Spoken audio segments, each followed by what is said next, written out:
world-famous Greek island. Nabuo nga ba dahil sa pagputok ng bulkan? Ako muli si Professor Ipaliwanag ng University of Life. At sa episode na ito, bibisitahin natin ang isa sa pinakamagandang isla sa buong mundo.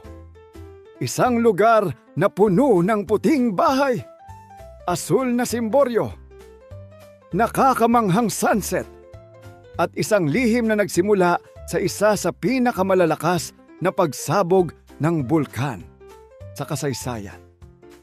Ano nga ba ang tunay na kwento ng sikat na Santorini? Alamin dito sa The Taglish Explainer. Ang topic na ito ay mula kay Lala Greek 72. Salamat sa suggestion mo at shoutout sa mga Pinoy dyan sa Greece. Class, kapag nakakita kayo ng picture ng Greece sa social media, malaki ang tsansa na Santorini iyon. Yung puro puting bahay, yung may asul na bubong, yung parang wallpaper ng cellphone, yung tipong kahit hindi ka pa nakakapunta, parang alam mo na agad kung saan yon. Pero ang nakakagulat, bago naging isa sa pinakamagandang tourist destination sa mundo ang Santorini, muntik muna itong mabura sa mahpa. Mahigit 3,000 taon na ang nakalipas, ang Santorini ay hindi pa Santorini. Isa pa lamang itong malaking isla na tinatawag na Thera. Pero isang araw, sumabog ang bulkan nito. At hindi lang basta sumabog, class. Isa ito sa pinakamalalakas na volcanic eruptions sa kasaysayan ng tao. At binago ang hugis ng buong lugar.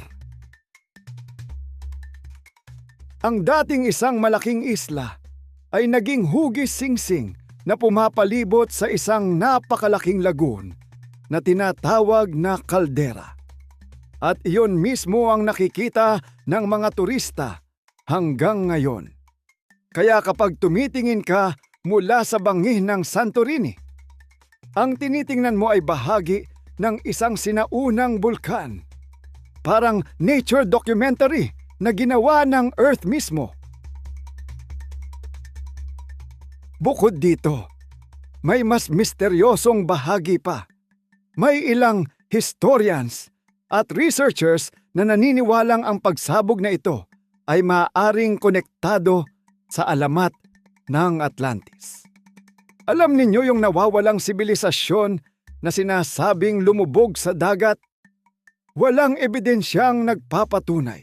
Pero dahil sa laki ng pinsalang, dulot ng pagsabog at sa biglaang pagkawala ng isang maunlad na komunidad, hanggang ngayon ay may mga taong naniniwalang maaaring dito nanggaling ang alamat. Totoo man o hindi, nadagdagan nito ang misteryo ng Santorini.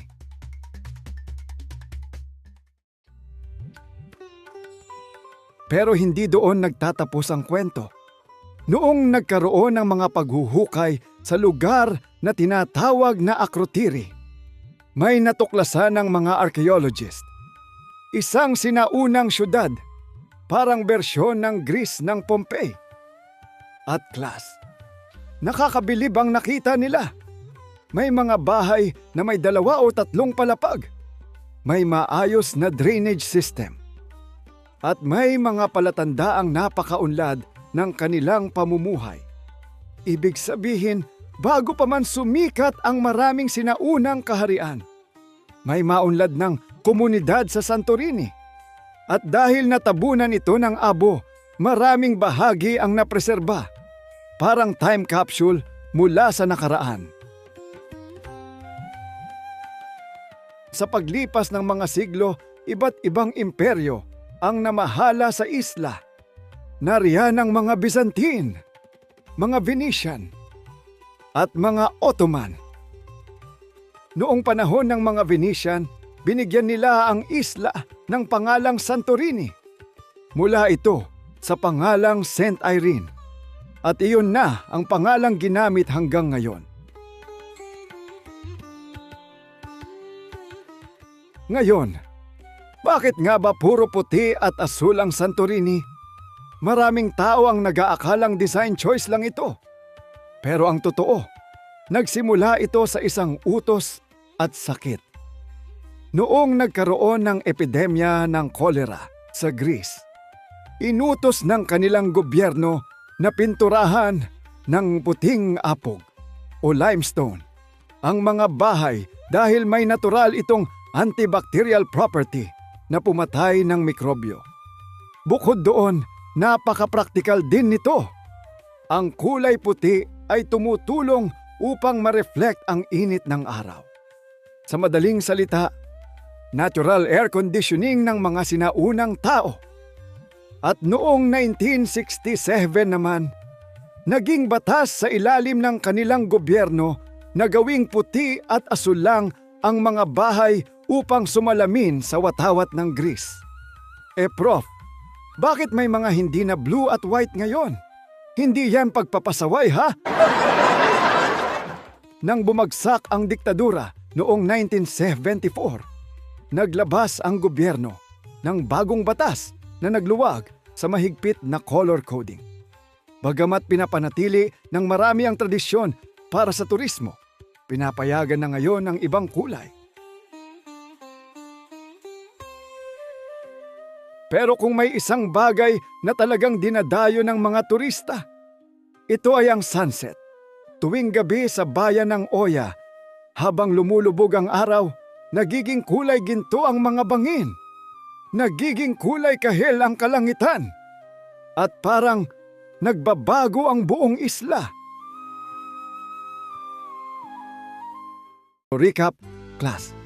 Ang Santorini ay isang isla sa Greece na nabuo matapos ang isa sa pinakamalalakas na volcanic eruptions sa kasaysayan mahigit 3,000 taon na ang nakalipas.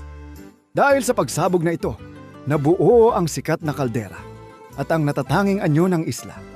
Kilala ito sa mga puting bahay na may asul na bubong at mga sunset na dinarayo ng mga turista mula sa buong mundo. Higit sa lahat, ang Santorini ay simbolo ng katatagan at muling pagbangon matapos ang isang malaking sakuna. Ako si Professor Ipaliwanag ng University of Life at tandaan ninyo, class, minsan ang pinakamagandang tanawin ay bunga ng pinakamalaking pagsubok. At tulad ng Santorini, kahit gaano kalakas ang pagsabog ng buhay, maaari ka pa ring maging maganda pagkatapos nito.